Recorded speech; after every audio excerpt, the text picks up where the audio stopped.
आज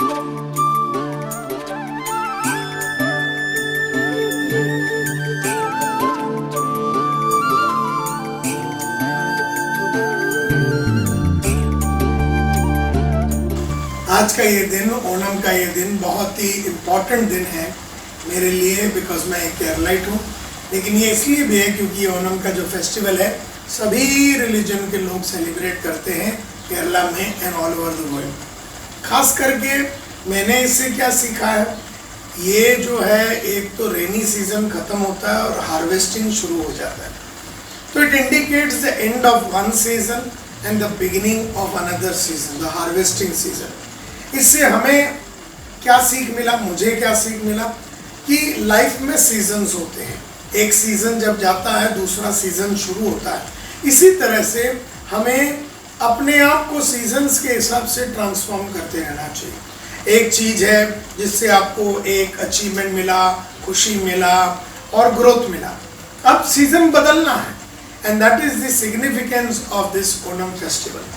the other thing is it is also, जब कोई चीज़ शुरू करते हैं तो उसको सेलिब्रेट करना होता है, और सेलिब्रेशन का ऐसा होता है सभी लोग साथ में आते हैं, मिलते हैं, फैमिली फ्रेंड्स मिलते हैं और सेलिब्रेशन में खाना होता है। और हमारे इसमें सद्दी बोलता है, इसको सद्या बोलते हैं। जो सेलिब्रेशन होता है केले के पत्ते पे इसको इनाम परोसा जाता है और 26 इम्पॉर्टेंट आइटम्स उसमें रहते हैं।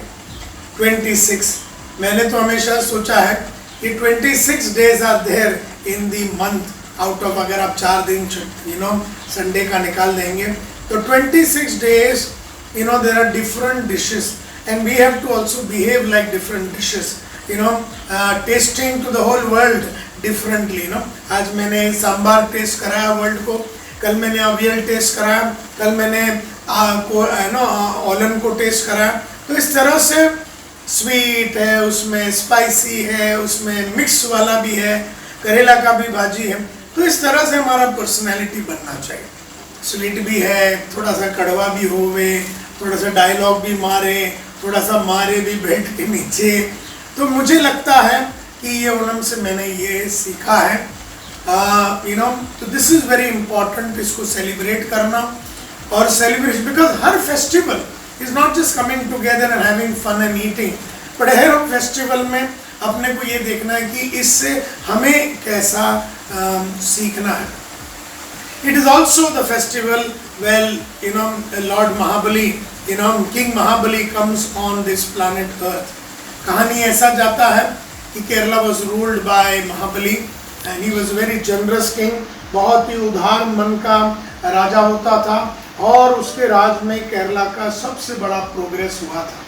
तो वो इतना जबरदस्त इंसान था कि भगवान लोगों को, देवलोक में बड़ी हलचल मची थी कि ये इंसान जो लॉर्ड है, जो जो जो जो किंग है, तो किंग महाबली, ये तो हम भगवान से भी बड़ा बनता जा रहा है।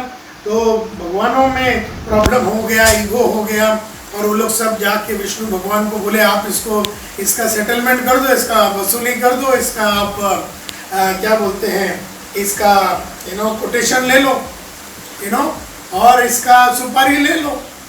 तो लॉर्ड विष्णु वामना के रूप में आए, एक ब्राह्मण के रूप में आए, छोटा सा बच्चे के रूप में आए और महाबली के सामने खड़े हो गए और कहा कि मेरे को 3 फीट जमीन चाहिए, आपका 3 फीट का जमीन चाहिए।